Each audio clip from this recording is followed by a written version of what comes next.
कल तक सब कुछ ठीक था। बच्चे स्कूल जा रहे थे, हमें ऑफिस जाना था, कुछ लोगों के घर में शादी रखी थी, मच अवेटेड ट्रैवल प्लान्स थे। अचानक से सब के सब कैंसिल हो गया। हम लोग क्लूलेस हैं, कोई डायरेक्शन नहीं है, हेल्पलेस फील कर रहे हैं, डिप्रेशन में हैं, बहुत ही ज़्यादा डर की फीलिंग है। एक इनविजिबल चीज़ है जिसे कोई छू नहीं सकता, देख नहीं सकता, बट फिर भी किसी को छूने से वो आपको हो जाता है। सांस की बीमारी है, आपको सांस नहीं आएगी, आप जिंदगी के लिए तड़पेंगे। तड़प तड़प के लोगों की डेथ हो रही है। बहुत परेशानी का वक्त है। कुछ लोगों का कहना है कि किसी एक कंट्री ने अपनी पावर को सब पर काबिज करने के लिए बायो वेपन की तरह इस वायरस को यूज़ किया है। कुछ लोगों का कहना है कि ये गवर्नमेंट एजेंडा है, कुछ छुपी हुई साजिश है, कुछ काम है ऐसे करने के लिए कि गवर्नमेंट को उनको अंजाम देने के लिए सब लोगों को घरों के अंदर करना पड़ा। छुपा कर चीज़ें की जा रही हैं लोगों का ध्यान भटकाने के लिए। और एक एक्सप्लेनेशन ये भी है कि ये इल्यूमिनाटी की करतूत है। इल्यूमिनाटी चाहता है पूरी दुनिया को एक झंडे के नीचे लाना। इस वीडियो में मैं आपको ये बताऊंगी कि इनमें से कोई भी कैसे इसके लिए जिम्मेवार नहीं है, बल्कि इसके लिए जिम्मेवार है आप और मैं। और साइंटिफिक तरीके से एग्जाम्पल देकर आपको समझाऊंगी कि कैसे we all have created this corona virus. सुनने में लग रहा होगा कि इस रैंडम वीडियो में कैसे पता लग जाएगा कि कोरोना वायरस कैसे फैला, जबकि बड़े बड़े एक्सपर्ट नहीं बता पाए। अक्सर वही होता है, सिंपल चीज़ें आंखों से ओझल आसानी से हो जाती हैं। हम लोग कॉम्प्लिकेटेड चीज़ों की तरफ भागते हैं। हमें लगता है सिंपल चीज़ों में आंसर नहीं हो सकता, बट अक्सर आपने देखा होगा कि किसी भी पजल का आंसर हमेशा जो सिंपलेस्ट चीज़ें होती हैं ना, उन्हीं में होता है। दिस इज सरबजीत और स्मॉल एंड स्ट्रॉन्ग के आज के इस एपिसोड का टॉपिक है how we all are responsible for this corona virus. Channel को सब्सक्राइब कर लीजिए और वीडियो को एंड तक सुनिए ताकि आपको बात पूरी समझ आ सके। और अगर आपको बात समझ आती है तो ठीक, नहीं समझ आती है तो भी ठीक। ये आप पर कुछ भी थोपने के लिए नहीं बनाई गई है। आप चाहें दलील में बात करना चाहें, सजेशंस देना चाहें, अपनी बात रखना चाहें तो कमेंट सेक्शन को यूज़ कर सकते हैं। वीडियो अगर समझ में आ जाए दूसरों के साथ शेयर कीजिए। वीडियो से सहमत नहीं है तो भी कमेंट सेक्शन में लिखिए कि क्यों सहमत नहीं है। हेल्दी डिबेट के लिए आई एम ऑलवेज ओपन। चलिए आज का एपिसोड शुरू करते हैं। तो इस साल मैं डेडिकेटेड हूँ वीकली वीडियोस बनाने के लिए, ताकि जो भी मैं जानती हूँ वो आप तक ज़्यादा से ज़्यादा पहुँचा पाऊँ।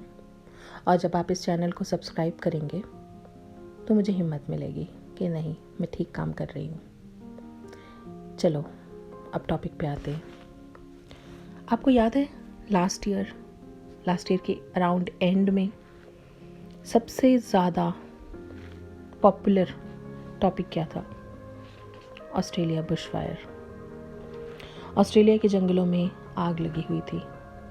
बहुत कोशिशों के बाद भी ऑस्ट्रेलिया के जंगलों की आग बुझाए नहीं बुझ रही थी। फायर फाइटर्स के एफर्ट्स फेल हो रहे थे। जंगली जानवर झुलस कर मर रहे थे, कुछ इंसान भी मरे, लेकिन नेचर को जो नुकसान हुआ उसकी कोई गिनती ही नहीं है। फिर अचानक से आपने देखा कि सोशल मीडिया पर चारों तरफ इस बुश फायर को बुझाने के लिए प्रे करने की बात होने लगी। ज़रा सुनिए मेरी बात को, सिर्फ प्रे की बात नहीं है। प्रे के पीछे क्या मैकेनिज्म काम करता है ये मैं वो समझाने लगी हूँ आपको। तो सारी सोशल मीडिया पे आपने देखा कि let's pray for Australia bushfire, let's pray for that. उसको मिटिगेट करने के लिए, उसका असर कम करने के लिए, उसको बुझाने के लिए भगवान से प्रे की जाने लगी, दुआएं की जाने लगी, प्रार्थना की जाने लगी। और ऑल ऑफ ए सडन 1 हफ्ते के अंदर मैंने देखा कि वहाँ पर बारिश होने की खबरें आने लगी। मुझे तो पता है ये क्यों हुआ, लोगों को भी पता है कि देखो हमारी प्रेयर्स का आंसर मिला, बट वो लोग ये नहीं जानते कि उनकी प्रेयर्स का आंसर देने वाला कोई ऊपर नहीं बैठा है। गॉड नहीं है जो हमें हमारे बुरे कर्मों की सज़ा दे रहा है और अच्छे कर्मों का प्राइज़ दे रहा है। ये सब गॉड नहीं कर रहा है, भगवान नहीं कर रहा है, यूनिवर्स नहीं कर रहा है। यूनिवर्स सिर्फ हमारी वाइब्रेशन का आंसर दे रहा है, that's all. Basically we are punishing ourselves and rewarding ourselves. So God is not a parent figure who is punishing or rewarding you. तो अचानक से बारिश होने लगी और धीरे धीरे सिचुएशन कंट्रोल में आ गई। इस सिस्टम को स्पिरिचुअल वर्ल्ड में क्या कहा जाता है? It is called collective consciousness. Collective consciousness ही वो की है जिससे बिना हाथ हिलाए भी आप माउंटेन्स मूव कर सकते हैं। Seem strange right, but it is 100% accurate that we are the only one who are responsible for bringing this virus in this world. And we did this by misusing our collective consciousness. चलिए थोड़ा सा background पे नज़र डालते हैं। Corona virus के फैलने से पहले पूरी दुनिया में क्या सिचुएशन थी? बुशफायर तो एक एग्जाम्पल था। अमेरिका और चाइना के बीच में टेंशन थी, न्यूक्लियर वॉर हो सकता था। टेररिज्म अपने चरम पे था, जगह जगह बॉम्ब ब्लास्ट हो रहे थे। क्लाइमेट क्राइसिस था, ईरान पर भी सैंक्शंस लगाए गए थे। और कुल मिलाकर हर किसी की ज़बान पर ये शब्द था कि 3rd वर्ल्ड वॉर होने वाली है। 3rd वर्ल्ड वॉर में ये भी सब लोग जानते थे कि न्यूक्लियर बॉम्ब का इस्तेमाल नहीं किया जाएगा। Everybody knew, everyone knew that अब की जो 3rd वर्ल्ड वॉर होगी वो बायो वेपन के बेस पे लड़ी जाएगी। क्या उन्हें किसी ने बताया था ऐसा? नो। यहाँ पे इस बात को रोककर मैं अब आपको एक कहानी सुनाती हूँ। जो हिंदू धर्म के लोग हैं वो इस कहानी को बेटर जानते होंगे मुझसे। मुझे सिर्फ मोटी मोटी डिटेल्स पता हैं, तो अगर मैं कहीं गलत हूँ तो प्लीज़ मुझे करेक्ट कर दीजिए। बट इस स्टोरी का एसेंस मैं आपको बताऊँगी। जो मेरे इस वीडियो से जुड़ी हुई बात है, सिर्फ उतनी बात मैं आपको बताऊँगी। जब बहुत कई साल, हज़ारों साल पहले की, जब सतयुग का वक्त था या इस तरीके का जो वक्त था, जब देवी देवता हुए करते थे, धरती पे भी वो लोग आते थे, इस तरीके का युग था। उस वक्त में एक देवी थी, शायद देवी दुर्गा थी वो, मुझे पता नहीं है।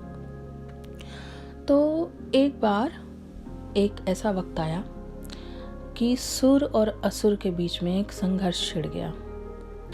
असुरों ने जो साधु होते थे उन्हें बहुत परेशान करना शुरू कर दिया। उनके यज्ञ में उल्टी सीधी चीज़ें फेंक देते थे, लोगों को परेशान करते थे, धरती पे हाहाकार मचा रखा था इन शॉर्ट। तब इन साधुओं ने देवताओं से कांटेक्ट किया।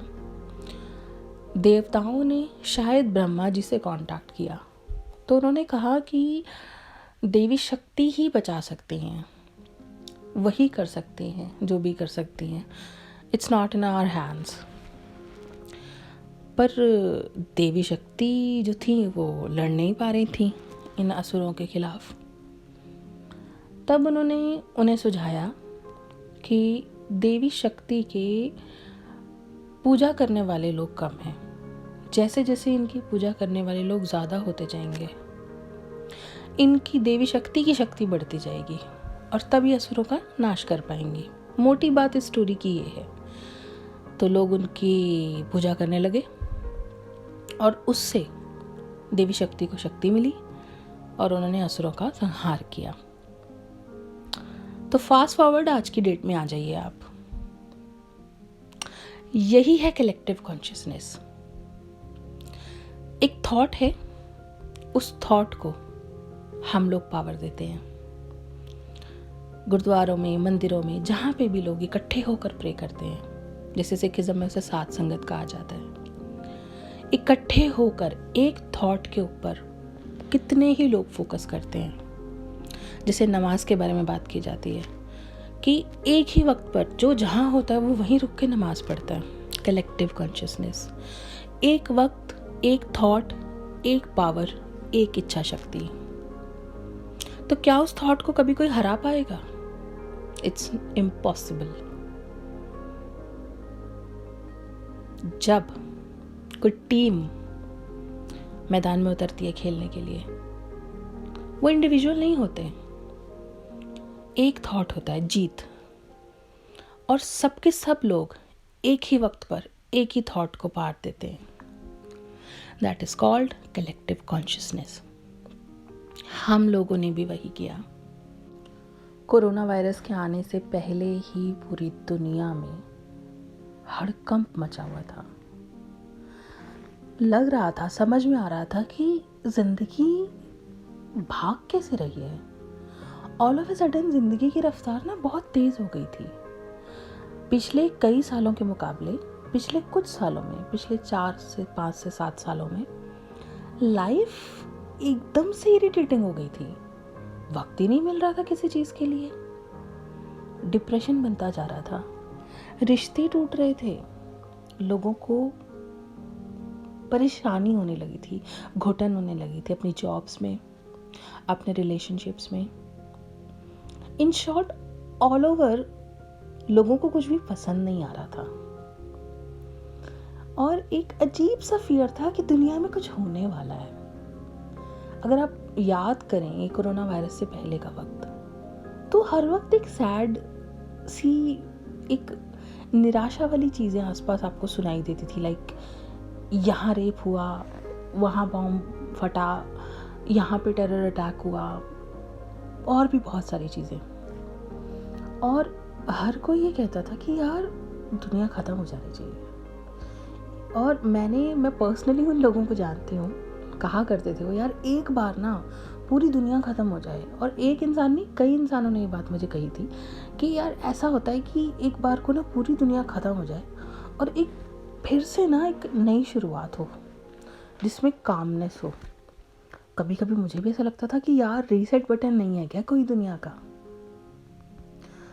और धीरे धीरे फियर पैदा हो गया लोगों में बहुत ज़्यादा। अचानक से अमेरिका की तरफ से, चाइना की तरफ से, ईरान और ये सब मिलके मतलब सैंक्शंस लग रही हैं और आज अटैक हो जाएगा, और नॉर्थ कोरिया अभी साथ में, आज अटैक हो जाएगा, कल अटैक हो जाएगा, अभी बम फटने वाला है, अभी ही होने वाला है सब कुछ। लाइक ऐसे लग रहा था आज रात को सोएंगे तो सुबह उठेंगे तो कोई बड़ी डेवलपमेंट हो चुकी होगी। और अपनी जान को फिक्र लगती थी कि यार बाहर निकल रहे हैं घर से, वापस ठीक ठाक पहुँचेंगे नहीं पहुँचेंगे, पता नहीं लग रहा था लोगों को। Everywhere there was uncertainty. किसी भी सेक्टर की बात कर लो, सब में मंदी चल रही थी। इकोनॉमी को लेकर बहुत ज़्यादा परेशानी थी लोगों में, हेल्थ को लेकर बहुत ज़्यादा परेशानी थी, और कलेक्टिवली एक थॉट प्रोमिनेंट था, ये दुनिया बर्बाद होने वाली है, something is going to happen, आज अटैक हो जाएगा, या अभी देखना ऐसा कर देगी गवर्नमेंट, अभी तुम देखो ऐसा हो जाएगा, रिसेशन आने वाला है। We were talking about it for a while. और UFOs, aliens, all of a sudden सारी चीज़ें ना रफ्तार पकड़ गई थी। और ठीक दिसंबर से पहले मुझे याद है, अक्टूबर नवंबर के आसपास मैं जिससे बात करती थी ना वो डिप्रेस था, और वो मुझे बताता था कि यार आज से पहले इतना डिप्रेशन फील नहीं हुआ। अब ये सोचो, धरती पे इतने लोग हैं, ये तो मैं अपने आसपास के लोगों की बात कर रही हूँ, क्या ऐसा बाहर नहीं हो रहा होगा दूसरी कंट्रीज़ में या दूसरे स्टेट्स में आउट ऑफ दिल्ली? बिल्कुल हो रहा होगा। तो अर्थ पर अराउंड 80% लोग ये सोच रहे थे और ये मान रहे थे कि कुछ बुरा होने वाला है। This is not what the real life is. हम लोग डिग्रेड हो रहे हैं। शिकायत थी, बहुत शिकायत थी उन्हें अपनी लाइफ से कि यार ऐसे चलता रहा तो कैसे चलेगा, ये तो दुनिया रुक जाएगी, परेशानी हो जाएगी। एक थॉट को इतनी ज़्यादा पावर दी गई कि आखिरकार उस थॉट का मैनिफेस्ट होना बाउंड होता ही है, वो होना ही था। It was collective consciousness. हर एक ने अपने घर में बैठकर इस थॉट को पार दी कि दुनिया डिग्रेडेशन की तरफ बढ़ रही है, दुनिया तबाह होने वाली है, क्लाइमेट इतना ख़राब हो चुका है कि दुनिया में आग लग जाएगी, बाढ़ आ जाएगी and we will be finished, wipe out. 50% of the population will be wiped out. हो भी रहा था ऐसा, छोटे छोटे इंसिडेंट्स हो रहे थे। उससे हमारी पावर को और शक्ति मिल रही थी कि नहीं यार, ये थॉट जो है हमारा ये सही है, ये देखो ये हो रहा है। And the more we were giving, the more we were thinking about it, the more it was happening. तो उस एक थॉट को कि कुछ भी हमारे हाथ में नहीं रहेगा, सारा कंट्रोल गवर्नमेंट के हाथ में है, उस एक थॉट को इतनी बार हमने दे दी कि उसका मैनिफेस्ट होना एक अटल सच्चाई बन गया। साइंटिफिकली ये प्रूव हो चुका है कि कॉन्शियसनेस इज रियल एंड इतनी पार होती है ह्यूमन माइंड में। अगर आपने वो बुक पढ़ी हो द सीक्रेट, जो कि लॉ ऑफ अट्रैक्शन की बेसिक किताब कही जाती है, उसमें भी साफ साफ लिखा है कि the human mind is the most powerful transmission tower in the world.